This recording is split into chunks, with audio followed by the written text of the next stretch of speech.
사연을 소개하겠습니다.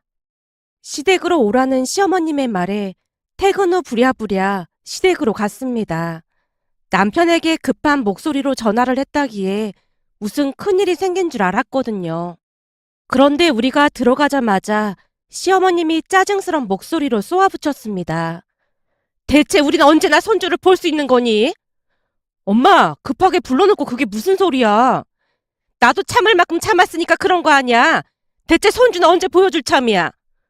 우리 결혼한 지 얼마나 됐다고 손주 타령이야. 벌써 1년이 다 되어가는데 아직까지 깜깜무소식이니? 내가 얼마나 답답하겠어. 그니까 1년도 안 됐는데 왜 이 난리냔 말이야. 우리한테 자식이 많은 것도 아니고 딸랑도 하나인데 결혼했으면 빨리 손주를 보여줘야 할 거 아니야. 큰집 며느리는 결혼하자마자 아들 쌍둥이 안겨주던데 니들은 대체 뭐하고 있는 거냐고.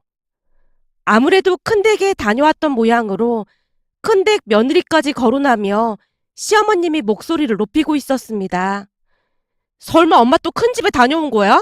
그럴 거면 큰집에 가지 말라고 했잖아. 내가 가고 싶어서 갔어? 니들 할머니가 불러서 다녀왔지. 갔더니 조카 며느리가 쌍둥이 손주까지 데리고 와서는 어찌나 재롱을 피워대던지 내가 얼마나 민망했는지 알기나 해? 대체 민망할 게 뭐가 있다는 거야? 니들은 아직 아무 소식도 없는데 남의 쌍둥이 손주나 보고 있는데 기분이 어땠는지 알기나 해? 결혼했으면 빨리빨리 손주를 안겨줘야지. 아무튼 마음에 드는 구석이 하나도 없어.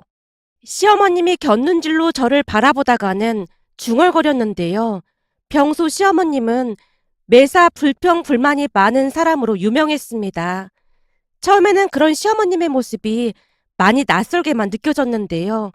결혼 후 1년쯤이 되어가자 그냥 한 귀로 듣고 한 귀로 흘러버리려 노력했습니다. 괜시레 말씨름을 해봐야 골치만 아팠으니까요. 그날도 시어머님의 불평불만은 계속되었고 1시간이 넘는 시간 동안 달달 볶다가 집에 보내줬습니다. 가뜩이나 피곤했던 몸은 더 피곤해졌고 저도 모르게 남편에게 짜증을 냈어요. 하루 이틀도 아니고 어머님 저러시는 거 너무 지친다. 미안해. 난 무슨 큰일 난 줄 알고 갔던 건데 차라리 가지 말 걸 그랬어. 우리가 안 갔으면 어머님 성격에 집까지 쫓아오지 않았겠어? 당신이 워낙 미안해하니까 나도 그냥 넘기려고 노력은 하는데 나도 한 번씩 욱하고 올라와서 그런 거니까 그냥 이해해줘. 라며 제가 방으로 들어가 버렸습니다. 남편은 시어머님의 성격을 그 누구보다도 잘 알고 있었던지라 항상 제 눈치를 보며 미안해했거든요.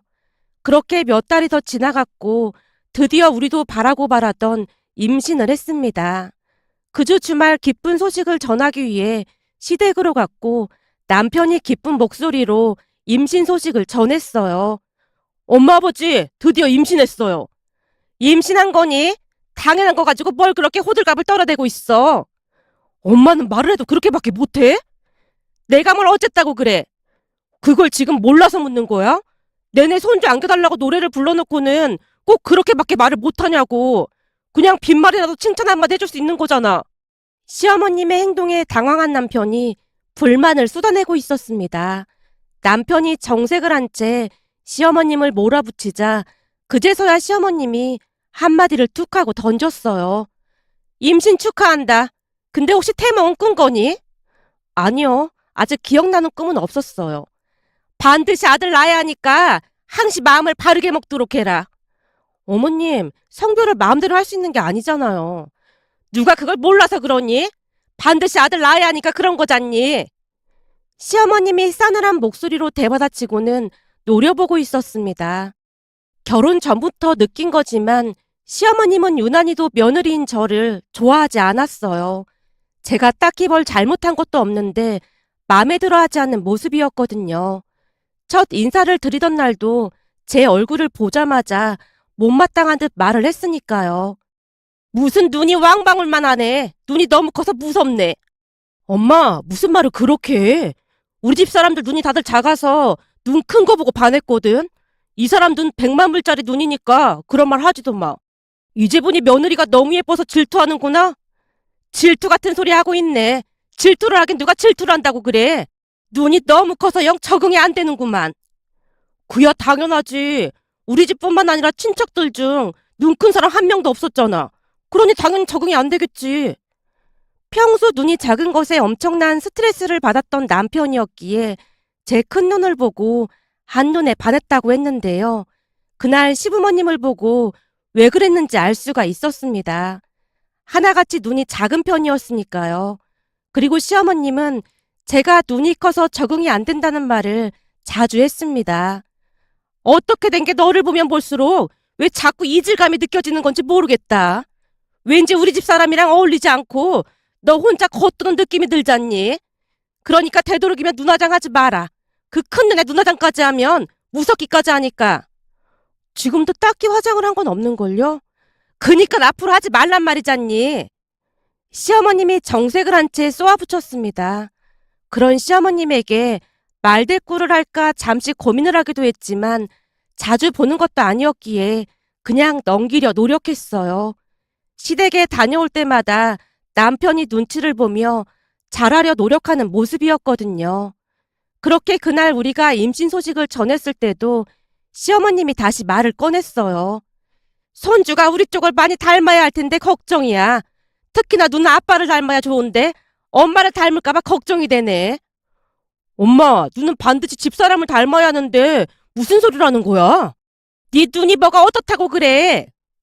시어머님이 불만 가득한 얼굴로 남편을 노려봤는데요. 그런 부분이 문제가 될 줄 누가 알았겠습니까? 몇 달 뒤 출산을 했는데 아들이 저를 똑 닮은 모습이었거든요. 남편은 쌍꺼풀이 없는 작은 눈인데 반해 아들은 태어나자마자 진한 쌍꺼풀을 가지고 태어났으니까요. 아들을 보자마자 엄마가 놀란 채 말을 했어요. 어쩜 엄마랑 판박이네 판박이야. 그렇네요. 정말 다행입니다. 저 닮을까봐 엄청 걱정했었거든요. 자네가 뭐가 어때서 걱정을 했다는 건가? 자네 눈도 충분히 매력적이니까 그런 말 하지 말게나. 엄마가 남편을 나무라고 있었는데요. 옆에서 듣고 있던 시어머님이 짜증스레 말을 꺼냈어요. 그러게 말입니다. 아빠 눈을 닮아야 하는데 엄마 눈을 쏙 빼닮아서 속상하네요. 아, 예. 근데 커가면서 계속 바뀌기도 하니까 지켜봐야겠죠. 시어머님 눈치를 보며 엄마가 말을 했지만 시어머님의 얼굴에는 불만이 가득해 보였습니다. 문제는 만나는 사람마다 저를 꼭 닮은 아들을 보며 말을 했는데요. 어머, 엄마랑 아주 똑같이 생겼네. 눈이 어쩜 이렇게 예쁠까나? 예쁘긴 뭐가 예뻐. 우리 아들처럼 얼굴이 갸름해야 하는데 얼굴이 동그래서 영 낯설구만. 뭔 소리라는 거야. 이물은 며느리가 훨씬 나은데 당연히 엄마를 닮아야지. 암튼 손자 얼굴이 훤한 게 너무 예쁘다. 시어머님 친구분이 한참 동안이나 칭찬을 했지만 시어머님은 뭐 씹은 듯한 뚱한 표정을 지을 뿐이었습니다.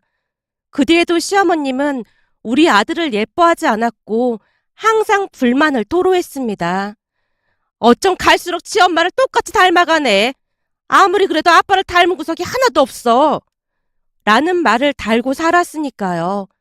그러던 어느 날은 정말 생각지도 않게 연년생으로 둘째가 생겼습니다. 둘째까지 생기는 바람에 회사를 그만둘 수밖에 없었는데요. 잘 다니던 회사에 사표를 내고 심란해하고 있던 제게 시어머님은 그저 같은 소리만 반복해서 할 뿐이었어요. 둘째는 아빠를 닮아야 할 텐데 걱정이구나. 어머님, 그게 제 마음대로 되는 게 아니잖아요. 내가 어디선가 들었는데 사진을 여기저기 붙여놓고 맨날 보면 꼭 닮는다고 하더구나. 그래서 말인데 내가 아범 사진을 잔뜩 가지고 왔으니까 좀 붙여놓을까 하는데 괜찮지? 네? 그 이 사진은 어디다 붙여놔요? 그냥 눈길 닿는 대로 다 붙여놔야지. 이번에는 꼭 우리 집 닮은 손주를 낳아야 할 거 아니니? 어머님, 우리 집이라니요. 그럼 저는 가족이 아니라는 말씀이신 거예요? 시어머님의 행동에 화가 치밀어 올랐기에 제가 잔뜩 짜증난 목소리로 물었는데요. 가만 보면 넌 성격이 참 이상하더구나. 그냥 한 말을 가지고 왜 버럭하는 거니? 시어머님이 가방에서 남편 사진 한 뭉치를 꺼내더니 여기저기에 붙이고 다니기 시작했습니다. 한마디로 안방부터 주방, 그리고 거실, 욕실까지 남편 사진들로 도배를 해놨거든요. 그 모습에 다시 짜증이 밀려왔지만 본체 만체하고 제 할 일만 하고 있었는데요. 잠시 후 사진 붙이는 작업이 모두 끝난 모양으로 시어머님이 제게 당부를 했어요. 내가 위치 다 표시해놨으니까 내가 붙인 사진 절대 떼지 마라. 내 말 무슨 말인지 알겠니? 라며 콧노래까지 부르며 집을 나섰습니다. 그날 집에 돌아온 남편이 잔뜩 화가 난 채 시어머니께 전화해서 따졌지만 시어머님이 눈물까지 흘리며 소리쳤어요. 우리 집안 닮은 손주 보고 싶다고 하는 것도 잘못이야. 그 소원 하나를 못 들어줘. 그 사진들 절대 떼지 마. 엄마, 그게 뭐가 중요하다고 난리냔 말이야. 이 엄마 소원이니까 절대 사진 떼지 마. 안 그럼 나도 가만 안 있을 테니까. 시어머님이 전화를 끊어버렸고 남편이 눈치를 보며 사과했어요. 여보, 진짜 미안해. 나도 엄마가 대체 왜 이러는 건지 이해가 안 되네. 나도 진짜 이해가 안 되긴 한데 그냥 놔둬. 뭐 어려운 일도 아니잖아. 다른 사람 사진도 아니고 당신 사진인데 기분 나쁠 건 없더라고. 그냥 사진 전시해 본다는 생각으로 보고 있어. 그리고 둘째가 당신 닮으면 좋을 것 같기도 하고 말이야. 그냥 좋게 좋게 생각하자. 다른 사람들 같았으면 시어머니가 이랬다고 난리가 났을 텐데 당신한테 고맙고 미안하고 그래. 별일도 아닌데 굳이 어머님이랑 다툴 필요 없잖아. 라며 대답하고 말았는데요.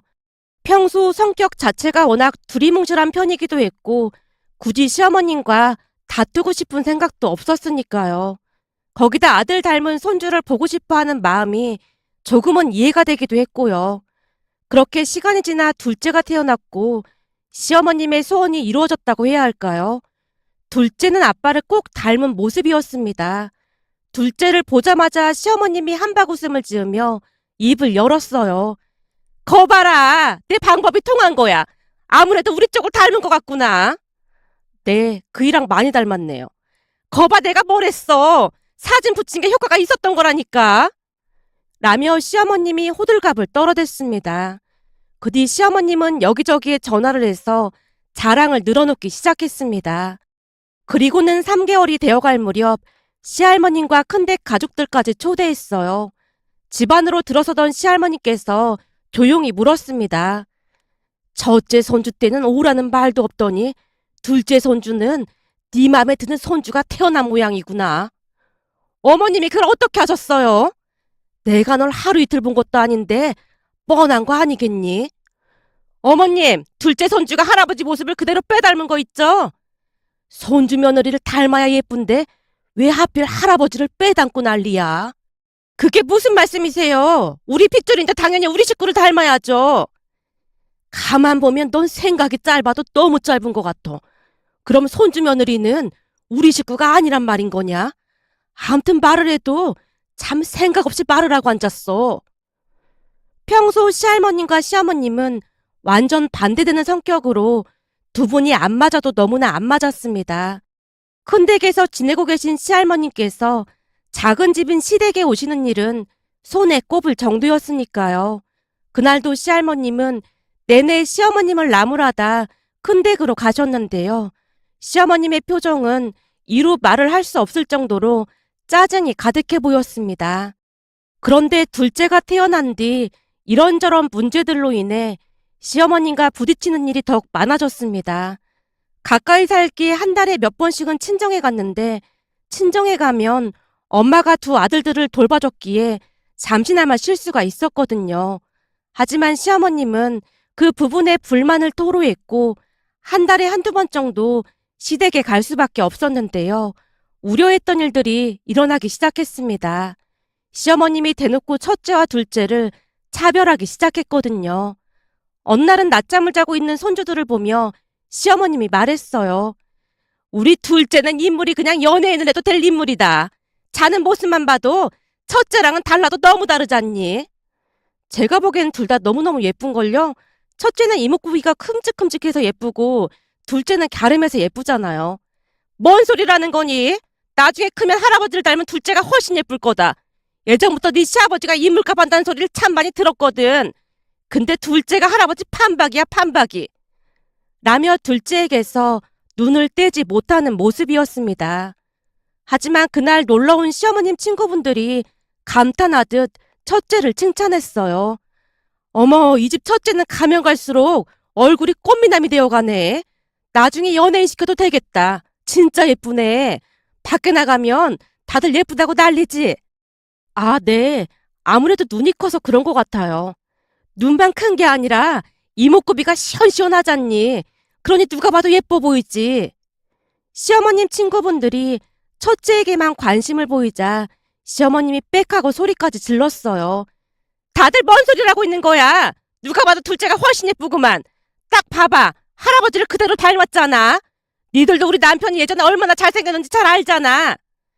넌 아직도 그 콩깍지가 그대로인 모양이네. 네 남편이 어디 잘생긴 얼굴이야. 얼굴이 삐죽해서 복도 나갈 얼굴인데. 야, 니들 쓸데없는 소리 할 거면 그냥 집에 가. 잔뜩 화가 난 시어머님이 친구분들을 내쫓아버렸습니다. 그리고는 저 들으라는 듯이 소리쳤어요. 열 손가락 깨물면 더 아픈 손가락이 있어. 나한테는 그게 둘째 손자다. 누가 봐도 둘째가 훨씬 예쁜데 다들 너 듣기 좋으라고 그런 말을 하는 것뿐이야. 어머님, 똑같은 손주인데 왜 차별을 하시는 거예요? 그만 좀 하세요. 라며 제가 남편을 노려봤고 급히 짐을 싸서 집으로 돌아왔습니다. 그날 남편이 손이 발휘되도록 빌었기에 그냥 넘어가기로 했는데요. 사건은 거기서 끝나지 않았습니다. 그날은 시아버님 생신으로 시댁에 안 갈 수가 없어서 억지로 챙겨서 시댁으로 향했는데요. 시댁에 갔더니 시할머님도 와 계셨어요. 바쁘게 음식 준비를 해서 식사를 하고 아들들 밥을 먹이려고 했는데요. 분주한 시댁에서 밥까지 챙기는 게 번거로울까봐 이유식을 미리 준비해서 가져갔습니다. 제가 준비해간 이유식과 밥을 보던 시할머님께서 칭찬을 했어요. 요즘 젊은 사람들은 참 부지런해. 둘씩이나 키우면서 이걸 다 준비해 온 거니? 그건 소고기인가 보구나. 소고기를 갈아 넣은 거니? 네, 이렇게 해주면 잘 먹어서요. 참 똑똑하고 부지런해. 보고 있으면 참 든든하다니까. 시할머님이 저를 칭찬하는 모습에 시어머님이 입을 삐죽이다가는 입을 열었어요. 내가 손주들 밥 먹일 테니까 넌 가서 커피나 좀 사와봐라. 이 밑에 커피숍 가면 달달한 커피가 있는데 그것 좀 사와봐. 아, 네, 그럼 다녀올게요. 라며 제가 집 밖으로 나가다가 지갑을 깜빡한 게 생각나서 다시 집 안으로 들어갔는데요. 들어가자마자 시어머님의 행동을 보고 경악을 금치 못했답니다. 제가 아들들 밥그릇에 이름을 써놓고 각자 먹이는데요. 시어머님이 첫째 밥그릇에 있던 소고기를 일일이 빼내서는 둘째 밥그릇에 옮기고 있는 게 아니겠어요. 그 모습에 그동안 참고 참았던 울분이 터져버리고 말았습니다. 어머님, 지금 뭐 하시는 거예요? 내가 뭘? 지금 첫째 밥그릇에 있던 소고기를 둘째 밥그릇에 옮기고 계셨잖아요. 첫째랑 둘째가 나이 차이도 있어서 둘째한테 그런 소고기 그냥 먹이면 안 된단 말이에요. 그거 내가 보니 첫째가 더 통통한데 둘째는 좀 마른 것 같길래 조금 옮겨 담은 것뿐이다. 그걸 가지고 왜 소리까지 지르고 난리니? 똑같은 손주인데 대체 왜 이렇게 차별하시는 거예요? 아니, 소고기 좀 옮겨 담은 것뿐인데 얘가 왜 난리야? 지금 이런 일이 한두 번이 아니었잖아요. 제발 그만 좀 하세요. 저도 모르게 목소리가 끝도 없이 높아져 있었고 시할머님이 놀란 채 다가와 물었습니다. 이게 다 무슨 소리야? 할머니, 말도 마. 그동안 엄마가 허구한 날 첫째랑 둘째를 차별했어. 아니, 똑같은 손주인데 왜 차별을 해? 첫째는 집사람 닮고 둘째는 아버지 닮았다고 차별했어. 뭐? 그게 정말이야? 그렇다니까. 사실 그동안 집사람이 내내 참고만 있었는데 엄마가 해도 너무했다니까. 남편이 할머님께 일일이 일러바치고 있었기에 시어머님이 남편을 있는 대로 노려보고 있었는데요. 시할머님이 시어머님에게 물었습니다. 애미야, 이게 다 사실이니? 그게 아무래도 우리 핏줄을 닮은 둘째 손자가 더 예뻐 보이는 걸 어쩌겠어요. 둘째 손자가 애비를 닮아서 더 예뻐 보인다고? 그럼요. 좀 보세요. 할아버지랑 아주 똑 닮았잖아요. 그래, 참 똑 닮았구나. 근데 얼굴만 닮아야 할 텐데 걱정이 태산이구나. 예? 그게 무슨 말씀이세요? 얼굴도 못생긴 게 소시적에 여자들을 그렇게나 만나고 다닌 거 벌써 잊은 거니? 그런데도 둘째 손자가 아범을 닮았으면 좋겠어? 넌 생각이 없어도 어쩜 그리도 없는 거니? 시할머님의 입에서 기가 막힌 이야기가 쏟아져 나왔습니다. 난 부디 손주 며느리를 닮으라고 그렇게 기도했는데 어쩜 지 할아버지를 쏙 빼닮을 수가 있어. 부디 할아버지 행동을 닮지 말아야 할 텐데 걱정이 태산이야. 왜? 아버지가 어떻게 했는데? 허구한 날 여자들 만나러 다니고 네 엄마 속을 참 많이 썩혔거든. 산다 못 산다 어찌나 난리를 쳐댔는지 몰라. 근데도 그런 아범을 닮았다고 저리도 좋아하는 거 보면 애미가 머리가 나빠도 보통 나쁜 게 아닌 것 같아. 하긴 그러니까 그러고도 지금까지 붙어 살았지. 그리고 아범 얼굴이 어디 잘생긴 얼굴이야? 눈은 쫙 째져서 눈을 떴는지 감았는지 알 수도 없구만. 애미야, 제발 생각이라는 것 좀 하고 창피한 줄 알고 살아라. 어머님, 무슨 말씀을 그렇게 하세요? 지금 내가 안 그렇게 생겼어? 무식하면 가만히나 있으면 중간이 나가지. 어디서 손자들을 차별하고 앉았어. 요즘 시어머니들은 다들 신식에다가 현명하다고 하던데 난 현명한 것까지는 바라지도 않어. 근데 최소한 무식한 거는 표 안 나게 살아야 할 거 아니야.